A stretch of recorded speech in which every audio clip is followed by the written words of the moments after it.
Railways were developed to supplement colonial motives. Expansion of railways facilitated the supply of raw materials. It also enabled the British to exploit the interior parts for more resources and markets. Locomotives, that is, steam engines, required wood as fuel. Wooden logs were also required as sleepers for railway lines. A mile of a track approximately needed 1,760 to 2,000 sleepers. Colonial authorities thus looked to forests in India for a solution. Railways expanded rapidly in the Indian subcontinent. By 1819, about 25,500 kilometers length of track had been covered, which increased to about 7,65,000 kilometers by 1946. By 1850, nearly 35,000 trees were cut in Madras Presidency alone. Government gave contracts for supply of wood for sleepers, which commenced the indiscriminate cutting of forests. As a result, forests near railway tracks disappeared. Large areas of natural forests were cleared to grow plantations of commercial crops like tea, coffee, and rubber, all of which were in huge demand in European markets. After taking over these forest lands, the colonial government gave these to British planters at cheap rates. Forests in these areas were cleared and replaced by enclosed plantation areas which produced crops like tea or coffee. Now let us answer the following question. The timber of the oak tree was required by the British for the purposes of A. Expansion of cultivation, B. Expansion of railways, C. Plantations, or D. Shipbuilding.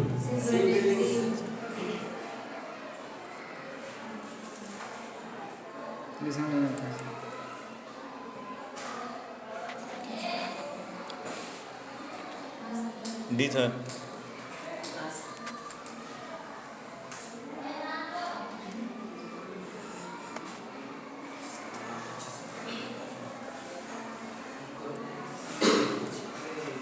Colonization of forests. Let us now take a look at the British viewpoint of existing forests in India as well as their policy towards them. British viewed the currently existing forests as uneconomic due to the different species of trees. As they required wood for railways and shipbuilding, they preferred trees that suited their commercial interests. According to them, grazing and cultivation destroyed valuable timber. The British thus categorized forests as per their commercial importance. Low space. The reckless cutting of forests worried the administration, who felt that traders would destroy forests. Hence, it invited a German expert named Dietrich Brandis for his advice. After being appointed as the first Inspector General of Forests in India, Brandis realized the necessity of having a systematic approach to manage forests. He believed that people should be trained in conservation science and that the existing rules needed to be reframed. Restrictions were placed on the cutting of trees as well as on grazing in forests, both of which required legal sanctions. A systematic approach was to be made for the cutting of trees. The Indian Forest Service was set up in 1864, while the Indian Forest Act was passed a year later. Later, the Imperial Forest Research Institute was set up in 1906. The principle of scientific forestry was introduced. Forest officers surveyed natural forests. Trees that lacked commercial values felled, and one type of trees was planted in straight rows. The Indian Forest Act was first amended in 1878. Accordingly, Forests were distinguished into reserved forests, protected forests, and village forests. The reserved forests were those which were best suited to colonial needs. In these areas, forest officials planned the forest area to be cut annually, after which the area was then replanted by new trees, thus ensuring continuous availability of wood.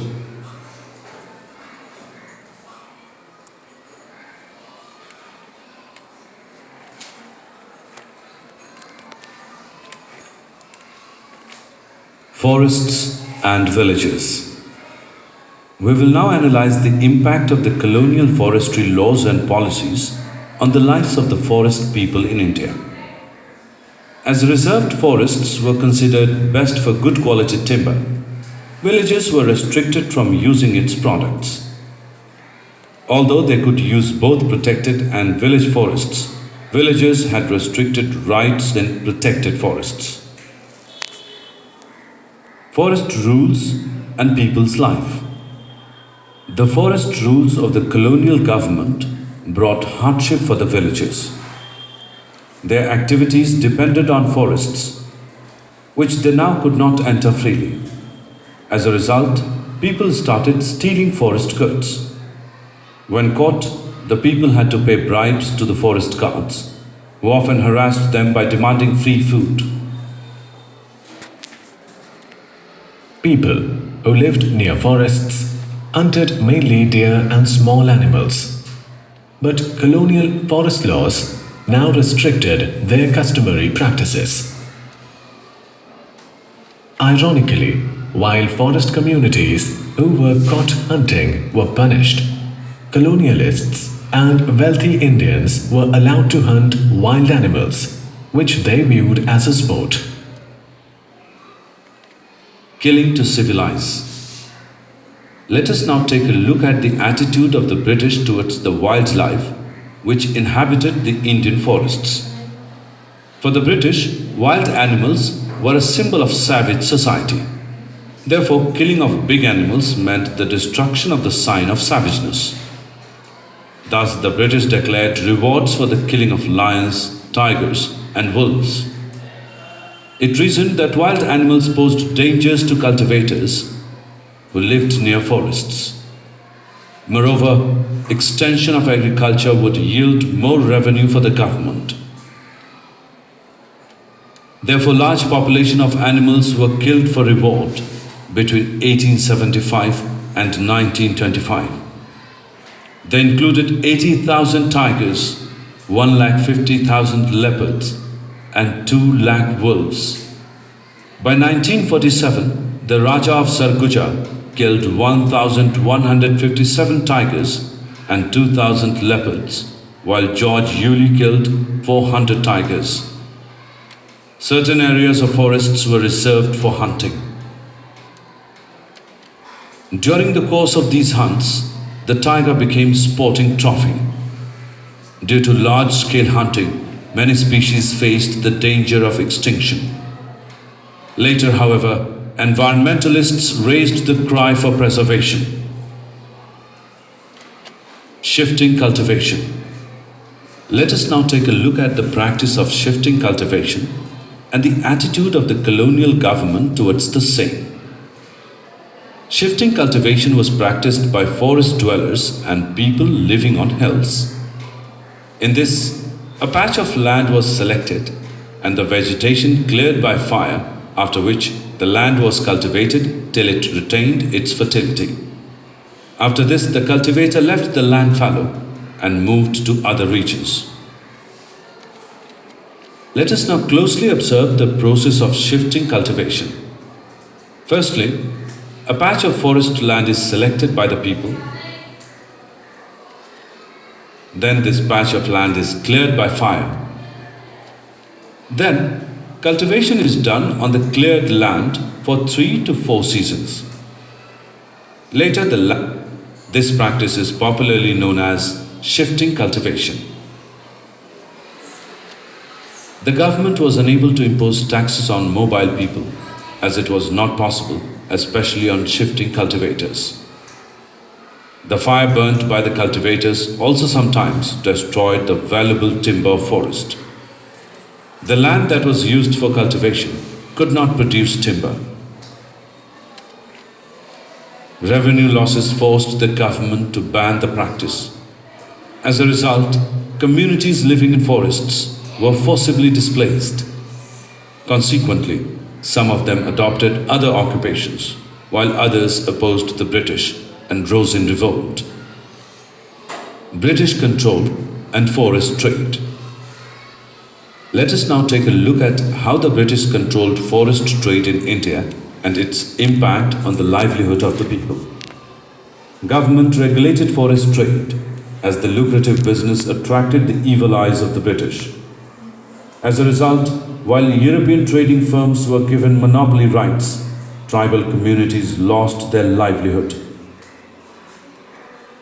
Government control opened new avenues of life for the people. Trading of forest goods became popular as forest communities took up the new venture. They shifted to live near the trading posts as they depended upon traders. Tribal communities supplied elephants, animal hides, horns, silk cocoons, ivory, bamboo, and spices. Labeling criminals. The absence of jobs deteriorated the condition of the people now that activities like hunting, gathering, and trade were banned. The pastoral and nomadic communities of the Madras Presidency were now called criminal tribes. Due to colonial control over forests and forest trade, many forest communities were now forced to work in factories, mines, and plantations. They were forced to work on low wages and in bad working conditions. They were also restricted from returning to their homelands. Now let us answer the following question. The Indian Forest Act, which was based on the suggestions of Dietrich Brandis, the Inspector General of Forests in India, was passed in A. 1864, B. 1865, C. 1875 or D. 1870. B. Click नहीं आगे answer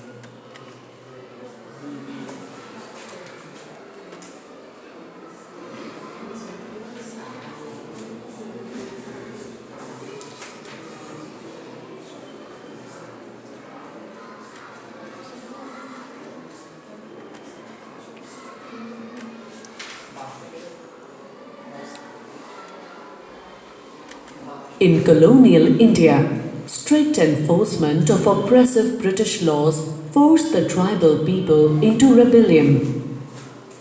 However, tribal revolts were not confined to India alone. All over the world, colonialists faced the problem of tribal revolts.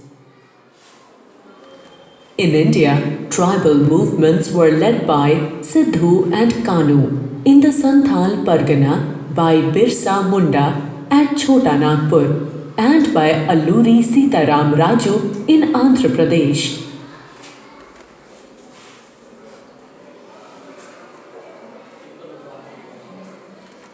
People of Bastar. We will now take a look at Bastar, one of the most thickly forested regions in India, its inhabitants and their traditions. Bastar, which is located in the southern part of Chhattisgarh, is inhabited by communities such as the Maria, the Gonds, the Dhurwas, the Bhatras, and the Halbas. These communities spoke different dialects but had common traditions and beliefs.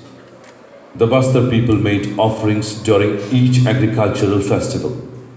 In the region, to take wood from another village's forest, one had to pay a small fee called Desari, who were paid grain by each household. During the annual big hunt, the village headmen of several villages met to discuss several concerning issues, including forests. British impact on Bastar. Let us now take a look at how colonial rule was implemented in the Bastar region as well as its impact on the communities living there. In 1905, the British government wanted to reserve two-thirds of the Bastar forest. They also wanted to stop shifting cultivation, hunting, and forest produce collection. The people of forest villages were allowed to live in reserved forests provided they offered free labor to the forest department for cutting of trees, transportation of timber, and protection of forests from fires. People of other villages were forcibly displaced without any notice or compensation. Troubled times. For the villagers, increased land revenue created problems. Forest restrictions further worsened the situation. Villagers were frequently asked to provide labor, and colonial officials demanded free goods. Moreover, the famines of 1899 to 1900 and 1907 to 1908 worsened the situation. Reservation of forests was the last straw. Rebels in Bastar. We will now take a look at the reaction of the Bastar people towards the colonial government's policies in the region.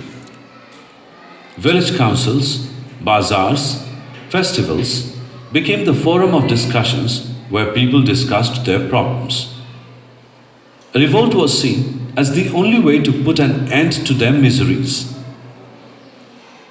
Subsequently, the Dhurwas of the Kangar forest rose in revolt. Other villages too availed the opportunity to rebel. In 1910, various symbols were used to invite villagers to rebel against the British, such as mango boughs, lumps of earth, chilies, and arrows.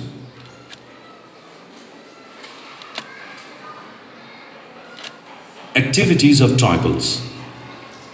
Tribals looted bazaars as well as the houses of officials and traders. Schools and police stations were burned, while the looted grain was redistributed among tribals and villagers. Suppression of rebellion. The tribal revolts were mercilessly suppressed by British troops, who marched through the villages, flogging and punishing rebels. Consequently, the villages were deserted. However, the British failed to capture Gundadhar, the rebel leader. As a result of the revolts, the work on the reservation was temporarily suspended. Simultaneously, the size of the reserved area was reduced to roughly half of that which was planned before 1910. After 1947, despite independence from colonial domination, forest people in India continued to be debarred from entering forest areas, which were reserved for industrial uses. In the 1970s, the World Bank proposed a project where 4,600 hectares of natural sal forest area should be replaced by tropical pine trees, which would provide pulp for the paper industry. However, continuous protests by the local environmentalists led to a stop in the implementation of this project.